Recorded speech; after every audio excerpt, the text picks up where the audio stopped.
Welcome to the Consummate Athlete podcast, where we explore what it means to be a well-rounded, happy, goal-crushing athlete. Every week, myself, sports journalist Molly Hurford, and cycling coach and kinesiologist Peter Glassford interview experts and chat through all of your training questions. We're excited to have you along for the ride. Hello. Welcome back to the Consummate Athlete podcast, post-Leadville Trail 100 Run edition, which is a bit of a departure for us. Normally, we're here talking about a lot of bike things, but we do sprinkle the cross-training and the running in there, and we like that, and we like to think that you learn from all these different things, and there's transferable skills. So we did get a few reach-outs over the last couple of weeks as people joined and followed you in this adventure. So thank you for that. But also they said they liked this mix. They were transferring one way or the other, between the sports. So that was sort of neat. And yeah, we're going to talk about this last week or year or years that we've gone through as you've pursued this Leadville 100 run today. Yes. And for those of you who weren't following along with the social medias or following along with the race, although I have to say, and I'll say it in a second, like the amount of people who did follow along and have messaged since has been just absolutely overwhelming. But for those of you who weren't following along, so I raced the Leadville Trail 100 this weekend. I was in arguably best shape of my life, like really poised to have a great race, and was having a great race. And unfortunately, I just had a bit of a bobble, we'll say. And you're sitting here in an air cast now. It's sort of that with TV shows now, you have to show the ending so that people get excited and want to know what's going to happen over the next 24 episodes. So it's true. In case you're wondering, she's sitting here in an air cast on her right foot. Yeah. So that's where we're at now. So my day did not go to 100. It went to a very limpy 50, we'll say. Right. So we're going to speak a bit towards that. We're going to talk about some of the things we learned, takeaways, hopefully things that will fuel you if you are doing one of the Leadville events, but also just endurance events, of course. And then also, as we like, the mindset, how do you deal with a positive race, a negative race, a race in between. So that's what we're going to talk about today. Yeah, and I think especially for anyone who wants to do the Leadville, whether it's the run or the bike, I do think this episode has a lot of very tangible tips and takeaways, because we do have a couple of practical notes that we wanted to mention about the race itself. Mm-hmm. And the races are so similar. It's not the exact same course, but there are a lot of similarities. But anyway, before we get into it, just wanted to quickly say thank you so much to everyone who's messaged. Like it's choking really me up. Overwhelming, both of us. I think I've cried more than you have in the last. I usually cry several times during your races anyhow. I don't think anyone cried more than me. I cried the entire way down Hope Pass. Out of pain, I guess. Yeah. So we'll do that. But then thank you to everyone. It was sort of overwhelming just even during the race, before the race. All the excitement was cool. And then certainly the concern for Molly afterwards was really heartwarming, I guess. For sure. And apologies if I crack during this episode. No, I was I'm not going to cry. I'm not going to cry, but I might cry. Okay. And then we're also going to thank Payable Apps. Yes. So the Payable Apps is an add-on for Google Forms that can basically turn your Google form into a payment platform. That's right. Which is super cool. And it's funny, I actually was at Breck Epic. So backing up before the race, I went to Breck Epic to do a talk about athlete sponsorship and ambassadorship and everything. And it was pretty cool to be there and be able to say, one of the examples I always give is look for a local business that you're already friends with, that you're working with, that you've done stuff with. And, you'll probably get better support from them than, one of the big 10 companies in whatever sport you're in, whether that's, La Sportiva for climbing or Hoka for running or Specialized for biking or whatever. And Payable came on board for the Leadville journey and for the podcast, but to be able to actually talk about it during a sponsorship talk is funny because they're actually a fantastic platform if you're trying to collect money for sponsorships. Well, and I think, these are good friends, lifetime friends who have started this business because they saw this need where you had Google Forms, everyone uses them, for whatever you're doing. You have a party, you have a little weekly race series you're doing a cycling camp, and you collect the information, the name and the address. And this sort of thing. And then it was always like, oh, but then send me this money in this clunky sort of way. You know, Americans don't really have e-transfer, so it's really odd. Or like say you're at a campsite in the middle of Iowa and, you're trying putting envelopes in a post here. Yeah. So that's, we just love it. We've used it for jersey orders. We've used it, again, for little weekly races. We've set up all sorts of different things. So if you have questions, feel free to reach out. I'm pretty good at setting these up, and I can help you out. But also just check out Payable Apps as well, and you can find that on the Google Workplace store. We'll link to it, of course, in the show notes, and then it's just search it, I guess, really. Yeah. And then our last shout out before we get into the how it happened is just huge congratulations to like my coach, our friend David Roche, new course record, just hugely impressive race. I texted him after. I said, I want to say it was unbelievable, but I know he and we both love Ted Lasso so much that I was like, so I want to say it's unbelievable, but I absolutely believe. No, it was amazing. Like I tried to, as much as you were having tough times, I was like, I need to go see the finish of this thing. Yeah, shout out to Peter. We got back early. Again, we'll get to the story of Molly's race, but just being able to see David just like take off from the front and running, and then everyone not believing, and I was like, I don't know. I think he's going to do it, and he did it. So he ran 15:15, I think, versus 15:30 was Carpenter. I think Matt Carpenter. I think so. Had it before. Yeah.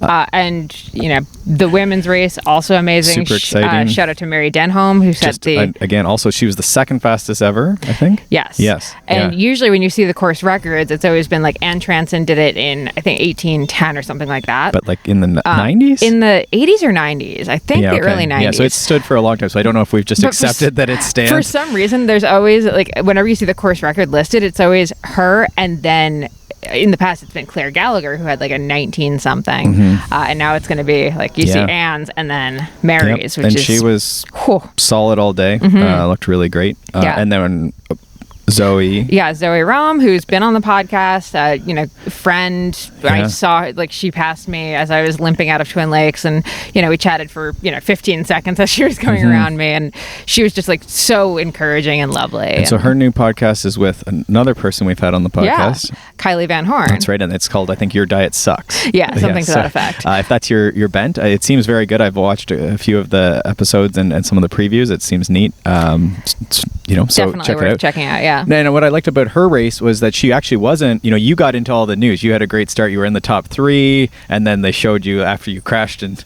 had your ankle and you were upset. So you sort of like were in the race news and the the drama, which was great and really exciting. I think was one of the successes was that you sort of like were out in the, in the front 3 and battling, in the 3rd place. And so you got into the news, but then Zoe? Zoe. Yeah, okay. She sort of just like paced her way, had a great race, and got right up through, and then was in the news at the end, which is really exciting for her too. Which is the goal, So, really solid time. That's what you want to do. And shout out to my new friend, actually, Julie, who ended up in 3rd, which is incredible. I think it's her first 100-miler. We have a close mutual friend in common, and she was just amazing. Like I saw her heading up Hope Pass, just looking cheery and just smooth, and just I think that's the thing with Leadville is we've talked about this. We kind of were talking about the men's race and stuff, and like yes, it's very hard to go from being say like 20th man up to winning the race, but I think definitely if you're in the top 10, and this is something David and I even talked about before the race, like anything can happen in that race. Actually, the woman I was going back and forth with for 3rd, I don't know if she finished or dropped out, but she dropped way back because of gut issues. 2nd place dropped way back. Just she went out super hard, and that's one of those things where it's I think you try it. I have no problem with like going out hard and blowing up. Like I think in Leadville especially, that's gonna happen. But it's an interesting one. If you just pace yourself and just kind of keep going, you can definitely have a great day out there. For sure, and I think it's knowing in mountain biking we always would talk about, especially older mountain biking, where you could actually pace and it wasn't just irrationally hard at the start. You could be 15th and pace up over the course of 3 hours, as everyone faded, and you would see amazing, like very exciting races like that. But now you can't because it's so short. Not nearly as much. You see the odd, like, someone like Pitcock is in 150th place and somehow comes back up to the group. But it's less common. But in these, for sure, especially running, it's a wide open course. You can pass very easily. And but I don't think it's at the state where in either race, like, I don't think you could make up such a gap. But I think everyone after the first place people in this race were relatively tight back to, say, 5th or something. Yeah. So you could certainly make up, over the course of 10 hours, you can make up, 30 minutes or something. Well, and I think what's interesting is it's less that you can make it up so much as the person in front of you has an issue. Well, they're coming off their pace, yeah. So if you can hold on to whatever your minutes per mile are or close to, right? Yeah. Yeah, that's exactly it. Yeah. So we're not going to go right into exactly what happened. Let's start kind of like before the race. I would say, we came to Leadville 2.5 weeks early, or not to Leadville, we came to Breckenridge 2 weeks early.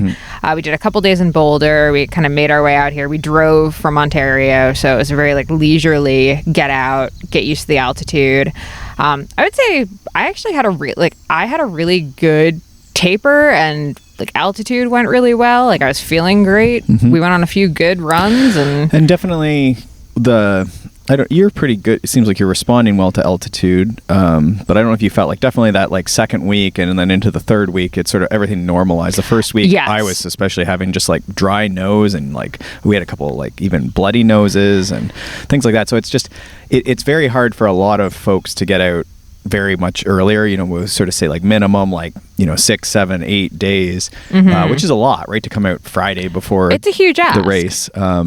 But definitely the benefits, like I can see how like in the third week I felt more normal. For sure. Still like you go up a climb and you notice that it's still very hard.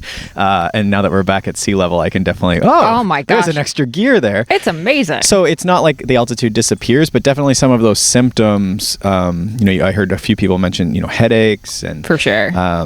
Energy's lower. You have to normalize just your eating patterns, things like that. So definitely in that end of the second, or, into the second, and then the third week for sure. Actually, the eating is something I do want to like really underscore, because I really struggled with that at altitude. Well, your appetite dropped right out. Yeah. Yeah. I had no appetite. Like I've never had that happen before, where, I mean, part of it was probably a bit of pre-race nerve and just stuff like that. But yeah, I have never had that much of a lack of appetite where like I'm genuinely trying to convince myself to eat some ice cream or like eat, like not just eat the healthy stuff. Like I had to convince myself to eat junk just to get in calories. And that is what we did. I don't know if we mentioned that on the last one, but you sort of went to more liquid stuff and denser stuff, which is not the healthy stuff.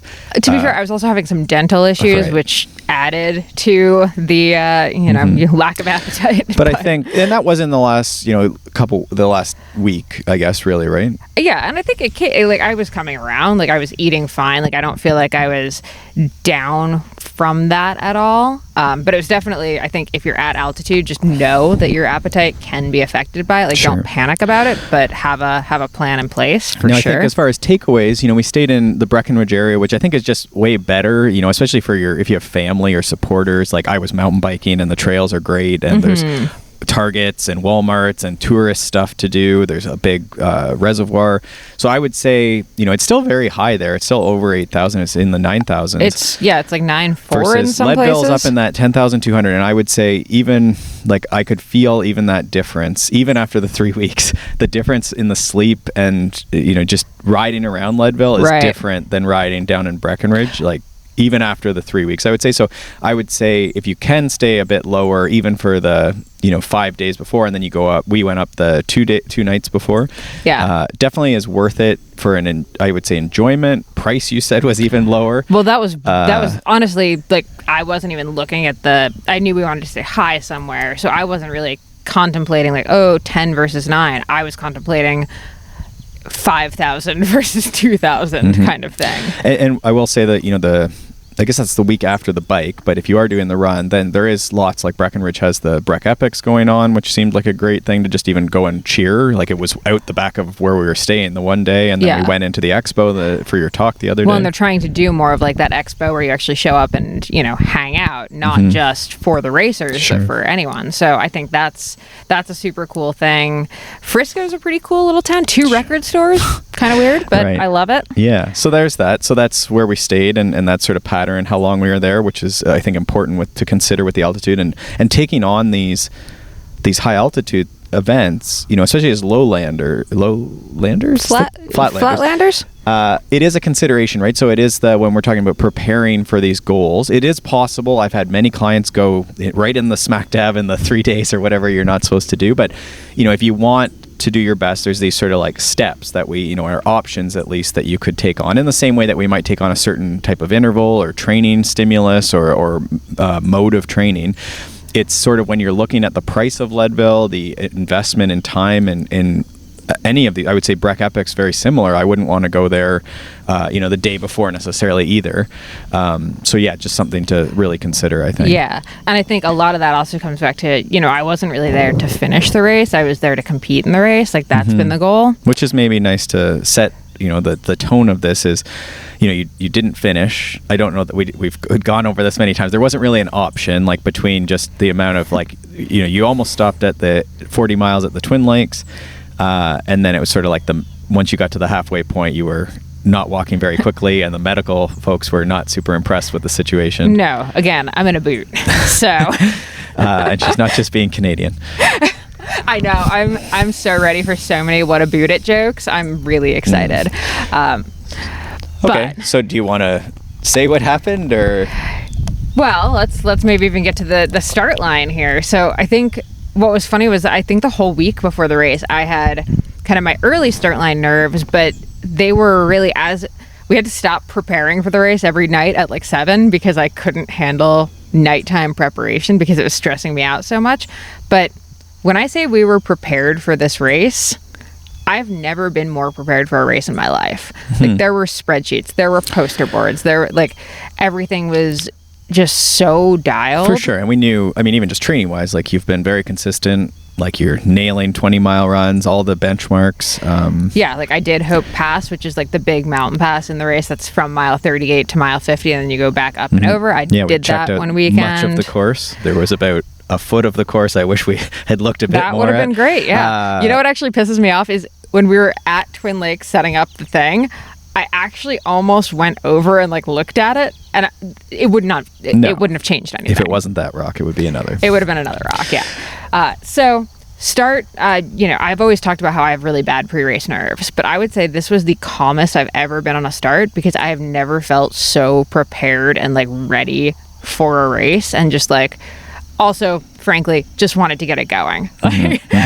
From the week out, I was just ready to be out there and running. And I think the nice thing with 100-milers is it's really easy to not be super stressed about the start because you have 100 miles.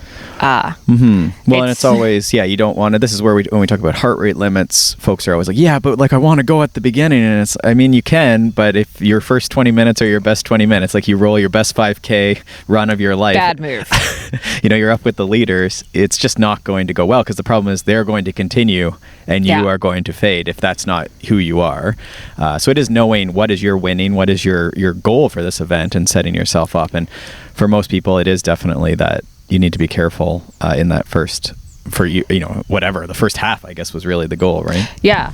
And, I did. I went out super smooth.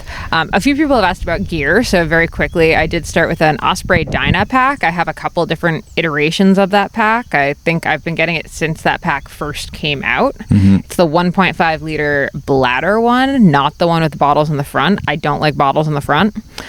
I think for women, bottles in the front are problematic because I don't understand very how bouncy. Yeah. Bouncy and I'm sorry, but when I have a phone in my front pocket, it hurts my boobs. So I don't really understand how people can have bottles. No, I think we should say, we're not new to running, but it does seem like it's very common to use front bottles and handhelds and belts and stuff are very common, at least at the front of the race, and more so for the men. I would say a lot of the women were using packs at least for parts of the race. And I think this is because women don't respond as well to belts. I've never met a woman who works well with a fuel belt. I know some women that can wear regular, the belts that just hold a couple gels and a phone.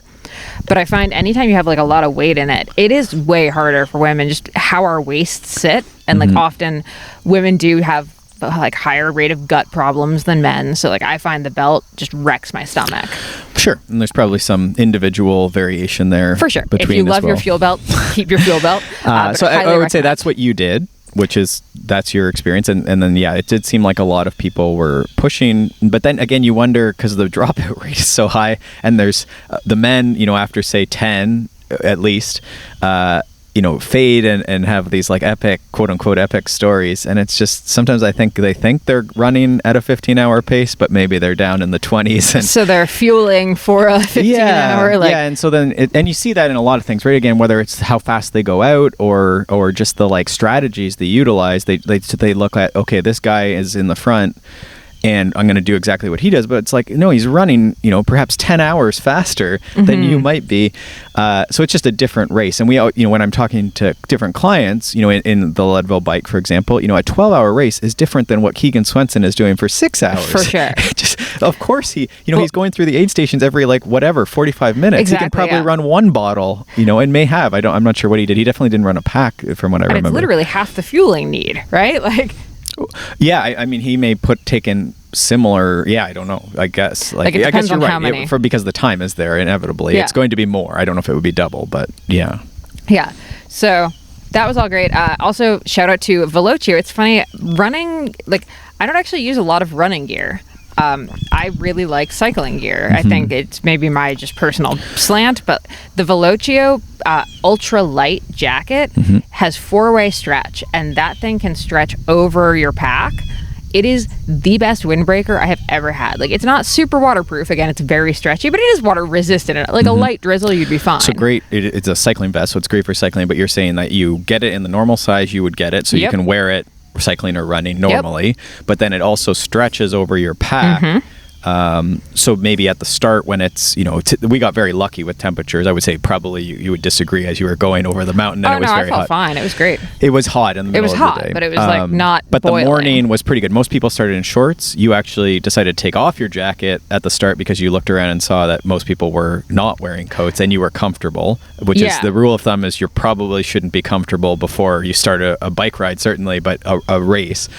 Definitely not a run. The big thing with running is you should, if you want to be optimal, you should always be a little chilly when you go out the door. Yeah. Otherwise, you're going to start sweating instantly. And as much as looking at other people isn't a good idea, I tend to run colder, so I need to be careful. But you definitely want to take a look around and be if you're in a full leg tights and a jacket, and everyone else is running short shorts and what is a singlet? Yeah, there you go. So full arms are bare. You maybe just want to reflect. But in both the bike and the run, and this is true of many races, it's thinking, okay, start it's cold, but you need to really remember that you will be warm from both your effort and the sun coming up. This race started at 4 a.m., so it was dark, so not as warm. But very quickly, by I would imagine 6:30, everyone's working vigorously for 2.5 hours, and the sun is now out on your back. So thinking, a hat is easy to take off, gloves are easy to take off. I always like the plastic up the front of your shirt. Is better than even a jacket, right? Because you can grab it with one hand and tear it out and then put it in your pocket. Don't litter. But then a jacket over your pack is a great thing that at least running, certainly you could undo that while you were running and take it off and then stuff it in your pocket or whatever, right? Yeah, if it had been a little chillier, I think I would have taken off the windbreaker from under my pack and put it on over the pack before the start if it had been a couple degrees cooler. But yeah, as it was, I just kind of looked around and realized, honestly, I saw David step up to the line in shorts and a t-shirt, and I was like, oh, yeah, I'm going to be so hot in this windbreaker. And that was my cue to take it off. And probably, again, you want to be careful with that. Women can run colder sometimes, and again, he was on a 15-hour pace, so it's certainly there's a lot more heat being generated, but I think that was a good choice because definitely it was not, even I wasn't that cold standing around. No, and I think it actually, to be honest, I think it warmed up from 3 to 4 a.m. I think there was a couple degrees up, and yeah, even once I took it off, I was like, oh, I'm not actually cold. I was not shaking. Sure. Anyway, so also we were joking. This always comes back to, it's been 10 years since we worked with Jeremy, and he said this, but Jeremy Powers, cyclocross legend. I also talked about him at Breck Epic, so I feel like his ears are just burning right now. Well. Great guy. Love him. He always said, you don't win races in leg warmers. And that's like stuck with you in cyclocross season. Well, he said it to me at Paris to Ancaster, which I always found I was wearing leg warmers. And I was like, oh, I guess that's it. And so I think that's the idea where you have to go so like at a certain pace where you generate enough heat. And if you're not going that fast, then you're not winning the race. So there's sort of I don't know which way the arrow goes, or is that like, do you win the race because you take your leg warmers off, or is it you're winning the race and you have your leg warmers off? You know, it's... Well, is this the same thing as when they were doing the pre-race meeting and they were talking about the aid stations, and like the big thing is if you sit down in an aid station, that's when you're not going to make the 30-hour cutoff, and we're kind of like, we're wondering, is that is correlation or causation? Right. Yeah, no, I think that's one thing that's like I don't know that you could just tell those people to stand up and start walking. Like, at some point they are very tired and that's the nature of it, right? Whereas your leaders are not sitting down because they're in a rush to get to their goal time. Yeah, I was sort of like, I don't know if that's like, I think there's probably people in the middle where you could just encourage them not to sit down and you know, carry on, and that's fine. I think it's good advice, but it's sort of, I don't know that you could say, you know, the people that sit down for a long time don't finish, and that's why they don't finish. I think it's, you know, they're not finishing, so they sit down for a long time. Exactly. Okay. Meat and potatoes, the curse of Twin Lakes. So you're running. If anyone was following the Instagram stories, you were, you know, in third and fourth, and some back and forth. People were excited about this, and then and we actually, there was one point where we were on switch tracks, like we could see that second was like a couple minutes ahead of us. Like she was not far up. So I'm still stymied by how on pace I was, because it almost doesn't make sense because I didn't look at my watch. And then I was coming through the aid stations at like exactly what we had like talked about doing. And there's just something so bizarre and just cool about that. Well, and it got to, I don't know, we didn't necessarily do this. I don't know that David did it, but he was confident in sort of the rough time range. And it sort of struck me that, you know you can run this fast, and then, you've been running at altitude and you continue to run.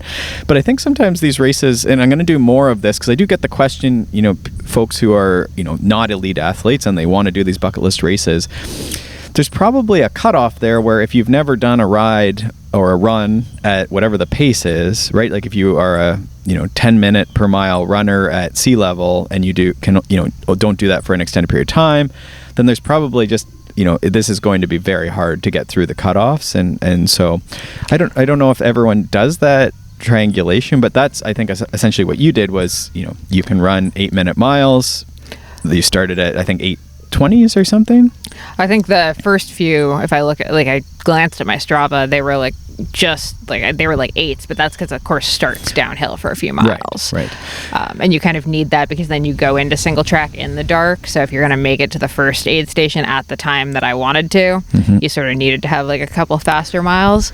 I think the elevation is also another thing because it is a very up-down course. So I think for me, knowing, I'd done Hope Pass kind of casually the couple weeks before, and I sort of knew what my Hope Pass time was. And I think being able to kind of look at that and be like, okay, that's what I did comfortably, on fresh legs. I think that helped give me the confidence that I could hit those paces because I could do what the Hope Pass pace chart suggested. Right. Pretty easily. So anyway, that was going great. The day was going honestly super smooth. A couple porta potty stops, but not bad ones. Just duck into the porta potty at the aid station, which is normal too. And I think we've had a few athletes where they've gotten really stressed out, maybe because they've had porta potty stops or a little alarming porta potty stops or urgent stops. Maybe not even at a porta potty. In any sports, I think this happens maybe in cycling, and you're more alarmed by it. But it is in these longer things. At some point, you may have to go to the washroom, and you just do it quick and carry on. Colleen, so my sister actually came out. My sister and her best friend. Side note, happy anniversary, Peter. Yes, we are putting this in on the anniversary, and I want to go for a bike ride, so yeah, apologies. There you go. I mentioned that only because Colleen's best friend also helped coordinate our wedding. She was sort of our de facto day of wedding planner. So it's very funny that we haven't actually seen her since the wedding, and then she came out to support me at this race. There you go. But Colleen joked when she saw me come into Outward Bound, she wasn't positive it was me, and then she saw that I ducked right into the porta potty, and she's like, "Oh yeah, that's Molly." So that aid station went well. It was outward bound for anyone familiar, and that was at, I think, 24 miles. Yeah. And very big, long line. And I think, one of the takeaways we had, and I know this is true of the bike as well, it's like sort of an overwhelming circus of people. Canadian flag. That's what I think you should do next time. Just dress as a Canadian flag. Well, you know how everyone does the really ostentatious American flag tank tops and stuff? No one does Canadian flags. Yeah, I don't know. It wasn't really that hard to find you, and it seemed like in the run, these are the things where it's when you do these events, we were talking about, the rules are fuzzy, which we're both medium on how fuzzy the rules are in some of these events. But in the run, because you don't have people going at high speed on bikes, they seem to be very open to people running throughout the aid stations and running with their runners, like running and greeting them and then running through the aid station with their runners, which technically in the tech guide it says that you can only have pacers at certain points, and in the last mile you can have more people, but there's a lot of where I was like, if this was a bike race, they would be very concerned about the number of people jumping on the course and running 5 wide through the aid stations, which again technically wasn't permitted by the tech guide. So this is maybe my cyclist, and maybe I'm like a future commissar. I don't know, but we're both just really obnoxiously rule following. We can't help it. We're just neurotic people. So we do find stuff like that very disconcerting and and I don't know if it's just high level cycling just has more, again, because people are moving at 50 kilometers an hour. You can't just step onto the course. When you're feeding someone, you can't step. The rule is that you do not walk with someone or step even. You stand there and hold the bottle. So I was like, okay, well, I guess that's what we're doing. So it is then in that case, it's less of a concern, because when you're coming through, I can watch for you and then run out and say hello and then bring you back to where the aid station is. So that's what we did at Outward Bound, and also what I did at Twin Lakes. Okay, so Curse of Twin Lakes. So I think we need to flash back 12 years ago, 13 years ago, actually. Unlucky 13. Peter, do you want to talk about what happened? Well, so the bike course follows, it's sort of parallel, I would say, is the best. I used to think it was more similar. It's not really that similar. If you're Powerline is in it, it finishes in the same sort of the boulevard, they call it. And you do go to Twin Lakes, but Twin Lakes is a very wide set of, I guess, 2 lakes. And so the bike course goes, I'm going to say, to the left of it, but on one side of it, and then the run course goes on the other side of it. But Twin Lakes nonetheless. Yeah, so same body of water, I guess. And so when I did the bike course, I also had a crash at Twin Lakes in sort of a mix-up with the feeding, and went down and ripped my knee open and was bleeding. And this was again at 40 miles. And then I was able to go up the mountain and come back and finish. And it all went fine. I don't begrudge anything or definitely not. There's no blame assigned to anyone, especially not Jim Glassford. Right. So I was like, okay, well, and I've moved on. It's sort of a thing that I'm always maybe I should go back, because I bloodied myself at 40 miles and had to get stitches, and maybe I could have done better, but it's very hard. So as I was watching your race, I'm sort of ready. We were watching the tracker. I had your phone tracking you, which again is something that worked relatively well. It's not perfect in the mountains, but you do get a little bit of feedback where people are. So I'm feeling good. Everything's going great. And so then I see you at the top of this gravelly, steep thing that falls into the town of Twin Lakes. Meters. This is not how you see me a mile out and you can barely see me. I am literally 100 meters from you and about 10 meters from the start of the aid station. Right.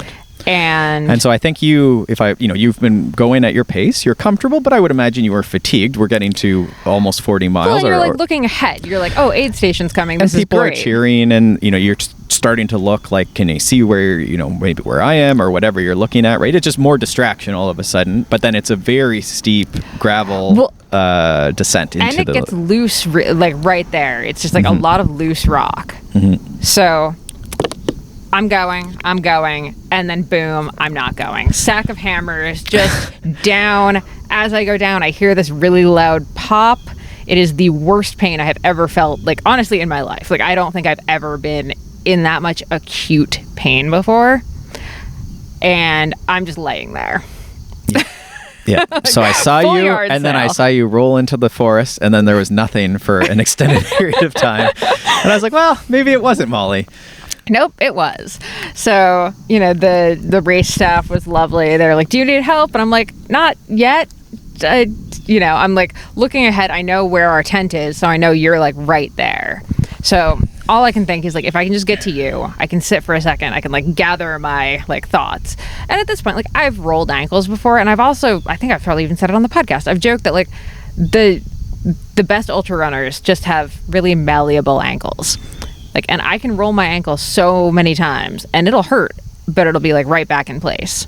So, I'm in a ridiculous amount of pain, but I'm just thinking, I think I just rolled my ankle really hard. Like, this is not great, but so we tried to troubleshoot it,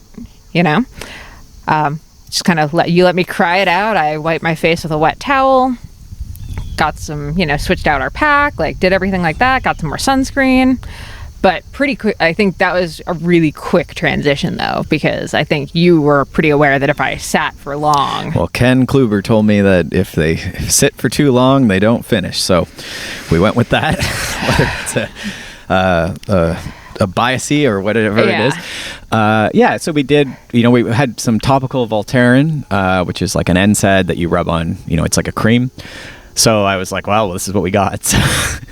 So when I was looking, I was like, well, there's 2 extra bumps here. There's 1 extra bump. That doesn't look great that there's an extra bump here, I don't think. My anatomy's okay. Don't think there's supposed to be 3 ankle bones. So I sort of looked and I was like, oh, this isn't great.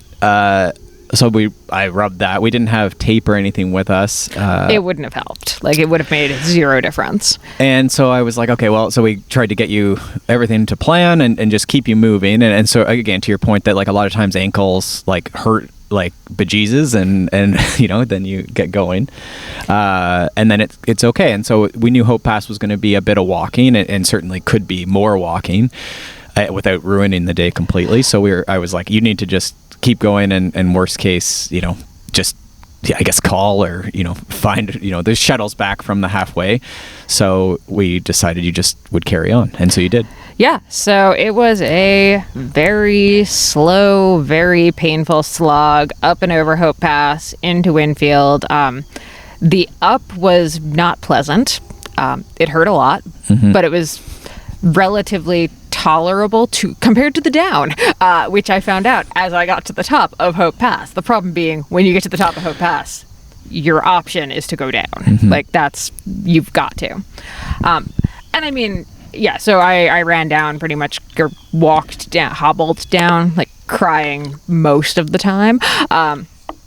But, it's so hard because there's such a fine line between this like grit, perseverance, push through the pain, and being a complete moron. And I would say I was right on that line. Like, I would not say I went over it into being a moron. Well, we're hoping. We're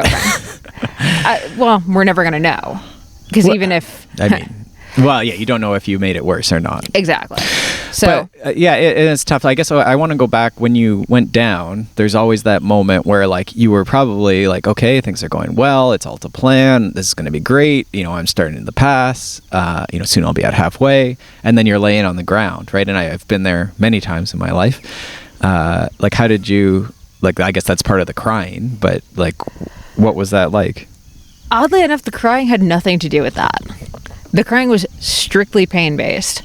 And I think at that, like, to be honest, I think at that point, if I look back, at no point that, like, until I stopped, I didn't cry about, like, ending the race. I'm, like, doing it now. It just hurt. I think I was genuinely in shock with, like, the pain of it. So I wasn't even thinking about, like, oh God, I had this race and now I don't. I was just thinking, holy crap, my ankle hurts so much. But you don't think there was a, like, I'm in 3rd, or I think you were actually in 4th at that point, maybe. I was in 4th, but I had a plan. Well, and again, the 2nd to 4th women, maybe also 5th women. I think I was distracted after the 5th women, and I apologize for that at Twin Lakes. But, and then all of a sudden now you're like, well, I'm going to finish this walking. Will I finish it walking? The paces, you can see women going by you. What was that like? I mean, I think the nice thing I say about something like that is, like, there were sort of 2 options. It was either it was rolled and I was going to it was going to come back, and if it came back, I was going to keep running, and I think I could have caught back up to the couple women that passed me. You could have been like Tom Pitcock and come back through the field. I don't think it would have been like, if it had been rolled, I think I would have been fine. So I think I was still thinking, I have slack to, if this is... There's lots of ups and downs, and people will take aid stations and so forth. So I had slack there. So I was thinking my race isn't necessarily effed if this is just an ankle roll. And then if it's not just an ankle roll, my race is over. Like there's no way that I'm going to be able to limp like I was limping for 68 miles. There's there's a limit. Well, and we've talked a lot. We did put finishing as our seagull, and the shirt's available on consummateathlete.com. But then in hindsight, I'm like, I don't think, there would be scenarios where we would be walking together, holding hands, and have an anniversary, 40-mile walk. But I don't think that was actually really the seagull. Like, I think it was more like, maybe winning, and then, you had the rough, like last year's winning time was sort of like on our mind that like maybe that would work out again. As it turned out, like that wouldn't have even been close to win this race. No, it would have been good for second, I think, but close. And I think we don't know. We it's hard to like woulda, shoulda. I don't know where you would have finished, but we sort of had that, and we had 22 whatever was like the Canadian record for what it's worth. Was sort of like also just like as a range, right? We were like, again, this seems like possible based on how fast you can run. So it's sort of like, first, I don't think was on the table, if we're honest, right? There was in no scenario had I thought I could run sub 19. Right, which wasn't, I don't even think that would have been demotivating. I think you would have been psyched to be second or third or fourth, right? For sure. And run, because all of the times were very fast, and it would have been great racing. Like, I think that's what I was the most, now I'm crying, the most excited about was just that, like, there was actual racing. Yeah, no, it was super cool. I had said it was like, I was psyched because I knew the first couple hours it was going to be hard to tell where women were, so I wouldn't have like there's a woman going out in front of me and oh god, I need to go with her, which was nice. But then when the light came out and I had a woman right there, it was actually pretty cool, and it was really motivating. It's hard, but like with something like that, I've talked about it a lot to you in the last couple of days. It's one thing to have bunked or popped or just not been able to hold the pace, and I'll never know if that was going to be the case for me. I didn't get to do the last 50 miles of it. Well, that's what I mean. You could have had a normal race, and then it turns out that like you weren't able to keep the fuel at that pace, and we walked the last ran the last 20, it was a 25 finish. Like, I think we would have finished that. Yeah, for sure. Right? Like, if it was just like you're not eating enough, and it turns out like after 75 miles it gets hard, like I think we would have gutted that out. Yeah. But like, I felt great. My body felt great. My ankle was messed up. Like, I think for me there's like this I'm very upset about the fact that I'm in a boot right now. Do not get me wrong. Like, that's led to a lot of tears. But I think for me, it's the easiest way to have not finished that race versus just popping or like having a gut issue, because I've been working hard on not having gut issues. I've been working hard on like having my, like running on tired legs and like dealing with all that kind of stuff. So something like this, it's like, the medical staff is like, it's probably broken. And that's sometimes, it doesn't always happen. And they didn't explicitly say you had to stop, but like the writing was on the wall, and they weren't with these races. They're not super into people like putting themselves on tops of mountains like later in the day, and there can be storms, right? So they were sort of like, man, maybe don't. I don't know what they would have done if I said I wanted to go back out. Right. I don't think, I think they would have like fought me on it, or like challenged you to a foot race. Yeah. I would have. If you can beat me to this sign.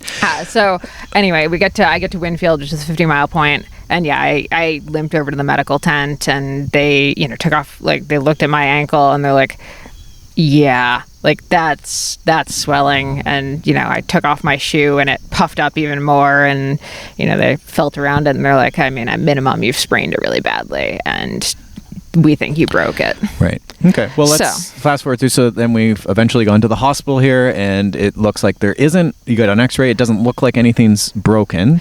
No, there's some like separation of the tendon. Yes. You looked at the radiology. So it's a high high ankle sprain, which is, we don't need to go like anymore. It's just sort of like above what you would consider your ankle, that sort of keeps the leg bones together, and then that's sort of like come apart and maybe completely ripped off. So fingers crossed for now. They are concerned that there may be like surgery in your future, but we're hoping that that's not the case. Yeah, exactly. So we'll see. I'm in a boot. I've got crutches. It's great. Super fun at a campground. Peter, actually, we figured out a great like elevator system for the washroom. Well, I think the next one, DW, is going to pull you up the hill on the bike, and then you can descend down. Can you just push me up on the dogger? Yeah, see, the dog stroller coming in handy. Okay, so we did that. You took the shuttle. Shuttle worked. Anything else then on your list of Leadville?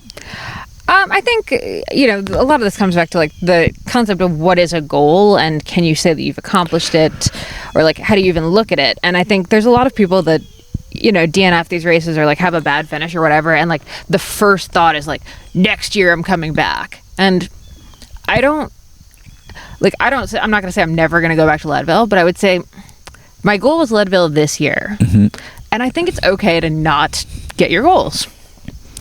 Well, and you said a lot of it was based off of Born to Run, like just that you were able to go and feel confident doing it. So in a lot of ways, like, I don't think you got your goal, but you did get your goal of like competing in the race. And I think competing being the key word, like not just going, and I shouldn't say just, but for you, that wasn't, you can do 100 miles. You said that before, like had you not done 100 miles before, this might be even harder, but like, your body is capable of doing it. You don't need to continue to prove it to yourself, and you, as you say, you may enter another 100-miler in your life, but that's not certain. You're not sure that you want to. And to me, I don't think there's like a great, I think just like when you have like the goal in mind of like, okay, Leadville 2024 is the goal. I don't think immediately being like, okay, Leadville 2025 is the goal is like a rational reaction. I think, you can say like, I'm thinking about it, I'm pondering it, but I just don't like, I think that's then a new goal. I don't think that's the same goal. So I do think like there needs to be time for contemplation of like, is this still a goal, like a new goal that you want to pursue? So you're saying you're not going to move to Leadville? I'm not going to move to Leadville. You're not going to, just... You know what? Like, I like being in the mountains. I think it's great. I feel so claustrophobic in the mountains. I know some people say it's expansive, but I find like I need water. I would say going back to that 3 weeks again, which was very nice that we were able to do that. It's not possible for everyone, but even just getting to spend time, even I've had a few clients that go, for a trip in the spring or the year before. I do think as a, what do we call them, flatlander, an East Coaster, it is like, it sounds odd, and maybe you wouldn't understand if you've spent your life in the mountains or you're very experienced, you might not remember, but I definitely on this trip became much more confident that, even just with the Leadville course, like you can see the course from Leadville, like you can see the power line climb. I don't know that you can see Twin Lakes or not, but you can see like the different peaks, and I was starting to learn like which peaks were which and to identify them. And it makes it much less stressful, right? Like I just remember in 2011 when I went as a younger man, just feeling so overwhelmed with it. And I'm just like, I wonder if I wasn't so overwhelmed, like what would it be like, right? Like what what you're trying to say is we go back next year, 2025. We'll never say never. We're not saying that, but that's not on the plan at the moment. No. And I mean, I think a lot of this comes back to Alexi Vermeulen came on the podcast a couple of years ago. And one thing that he said that sticks with both of us is that, cyclists win so few races. Like most cyclists will win like a couple races in their career if they're lucky. So I think for me, thinking about this goal in terms of that, and I mean, I've said it before, like the past year has been amazing. Like getting ready for this race has been awesome. I'm in, I think, the best shape I've ever been in my life. Like, we learned so much. We got to spend a ton of time together. Even, I'm so sad that you didn't get to run with me. Like, that sucks. But we did so many runs together preparing for it that we don't normally do. Like, we got to run a lot together this summer. And that's great. Like, so I don't know. I just don't really have any regrets about it right now.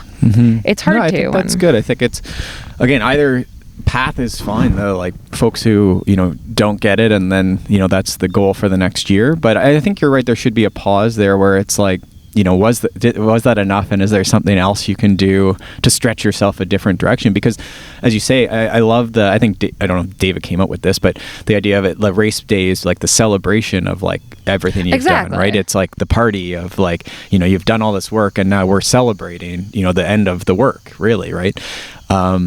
But I don't know that we always need to go and do the exact same work again and have the exact same party again. Like, it might make more sense to go and I try and move some clients, who like that area, like try Breck Epic, try Steamboat. Sure. Like they're all in the same, the Aspen has some sort of, I'm blanking on the name of that event, but there's a not winter games. That doesn't make sense. Anyway, Aspen has something. Yeah, well, there's just so many events in that. We watched, there was like what was that called? The Copper Mountain Triangle. Like it rides from Copper Mountain, where a lot of people stay, up to Leadville and then comes back through. Right. Yeah. So there's just so many things you can do in the world. Yeah. Well, and I think for me, if I actually like back up, like Leadville's been this kind of, big goal since I read Born to Run, which I feel like is everyone's story, but there you go. I'm a cliche. But we live at sea level.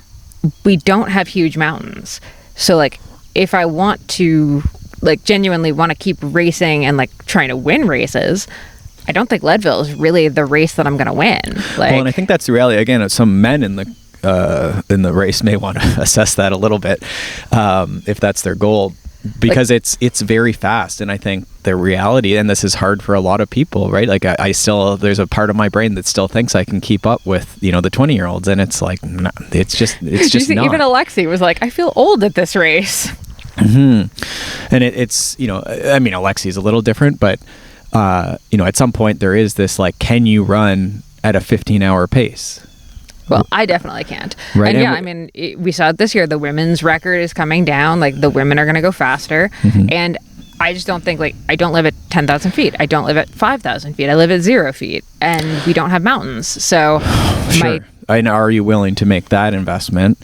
And I don't think it's impossible to go and do it, but it is a question mark, right? Like, will you spend that much time in the mountains? And again, like, just does your body run that fast? In the same way that I think the people, the last ass over the pass is what they call it. Like, if you were triangulating that, if you can't ride or run at that pace, like, it just probably isn't worth going. And there's other goals for you. Mm-hmm. But I don't know that going when when you can do that math, like, it's just, maybe it's worth it for you to just go and try and make be part of the event, and I'm just going to see how far I can get through it. By all means, do it. But there is math, right? Yeah. Like, if you punch in, the pace calculators are pretty good, as Molly said. Like, it's spooky, like the power of averages. You can take a different strategy, but obviously, as you have a crowd, there's a pace curve there, I guess, right, of what you would expect. But I think that's the tough thing, is like, if you can't run, like, I know I cannot run, whatever speed he was going, let alone for that long, right? Like, I think for some people it's actually like for 10K, can you go that fast? And the answer, again, for the men would be to like really gut check, like, is this what you're doing? Because I don't think you run that fast for that long, right? Yeah. Okay, before we finish, just a couple little hot tips here for Leadville if anyone is interested in doing it. Book stuff early. I booked our hotel in Leadville for the couple days ahead of the race and the day after. I booked it in October, especially if you have any like specific travel stuff, like you're traveling, with your dog like we are. It's the more specific your travel needs, the and we didn't earlier. use it, but there are a couple doggy daycares in the town as well. So I think if we were going to go back, I'm not going to say when we're going back, but if we were to go back, I think we would probably try out some of those as well, especially if you didn't have someone to take care of the dog. Obviously, I guess that would be the scenario. Yeah. My other tip is just the Mineral 1886. It's a hotel, like, lounge restaurant on the main street, and it is fantastic. Really, really well-priced brunch and just delicious. So, highly recommend. And yeah, the other thing I would say is, if you can, grocery shop low and bring it up to Leadville, because I think the Safeway that's up there, the one grocery store in town, gets so rammed on these race weeks and race weekends that your basics, like bottled water and stuff that you might need for your aid station, just get, there's just slim pickings at the grocery store. So definitely stop on your way up to Leadville and get your groceries ahead of time. Also, you know what? We're just going to say it. It's expensive up there. It's expensive to do the race. It's expensive to stay up there. Just kind of put that into your planner if you want to do the race. It's not just the cost of the race, which is pricey. Mm-hmm. Everything around it is going to be expensive. Well, and we start looking at the getting there early, the hotel, the getting some support staff there, and this is true for Leadville Bike. It is, if you compare it to just flying on your own to BC Bike Race or Trans Rockies Run or Moab Rocks Run or Trans Selkirks. I think I don't know why we're promoting the Trans Rockies company so much. Yeah, seriously. I always enjoyed them. Yeah, but there's a lot of cool things you can do in the world that will, on the face, if you look at BC Bike Race, you're going to say, oh, wow, $3,000 or whatever. I don't know what it costs. But then again, quickly this trip with a rental car, with a flight, with bringing at least like one person, you'd have to have a really good person to make one person work. Mm-hmm. Not that you couldn't do drop bags in the run, but very few people would be doing that, just like fly in on their own and run. I would say almost none of the fast people used drop bags. And I would say like they weren't fast getting them to you. Like they weren't slow. They weren't slow. But no, at May Queen though, when I came through with a group of guys, one guy couldn't find his drop bag. Oh. Yeah. So like I had stopped at the porta potty, and by the time I came out, like he still hadn't had it, and he just had to fill up and go. Like, so he never got his. So I think, like it was pretty easy to find mine in Winfield because I was sitting there. So I was like, well, I might as well get my drop bag. But yeah, it's not like a guarantee that it's going to be fast. Like I'm sure they would have found his eventually, but it wasn't going to be a super speedy he thing. Might have been able to do a better job writing his number. So this is the weird thing. Yeah, you have to have clear bags with your number and your name on them, and then they put them in numerical order, but the clear bags with a number is like actually kind of hard to read, so I feel like that's not the best tactic. I actually just maybe your pro tip here is stick a colored piece of paper in the bag with your name and number on it. I was going to say there's got to be something like that you could do just to help. I just used a big piece of white paper and just wrote Hurford and my number on it. And that way I saw my bag at Winfield because it was the only one that had a piece of paper in it. Yeah. And that's maybe my pro tip is like stick something really ostentatious into your drop bag that you can see, or just put a white piece of paper in there.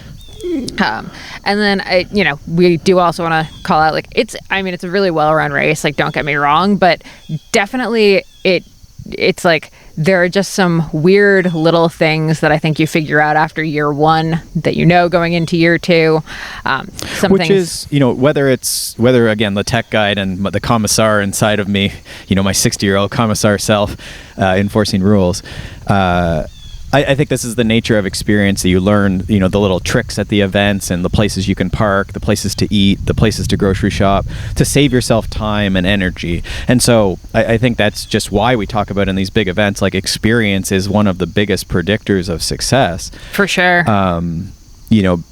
Because there's all these things that you learn, right? Like whether it's just not being overwhelmed by mountains or pacing appropriately or, things to wear, do you need poles? Like there's just all these things that you're going to figure out by doing things repeatedly, right? And whether that's similar things or the exact same thing, I think there's lots of things you learn by doing long distance ultra type stuff. But certainly when you go to the same event, you just start learning, right? Like even for you, like having been there for the marathon, it's like, well, where the grocery store is, where the Leadville check-in area is. Yeah, definitely just less stress having been to Leadville before. I think it would have been an overwhelming experience for me. If I hadn't, I would have had a lot more like pre-race nerves for sure. So that's Leadville. I think we'll wrap up there. As always, hit us up with questions, whether they're about Leadville or, about endurance training in general. We'll get back to our regularly scheduled content next week.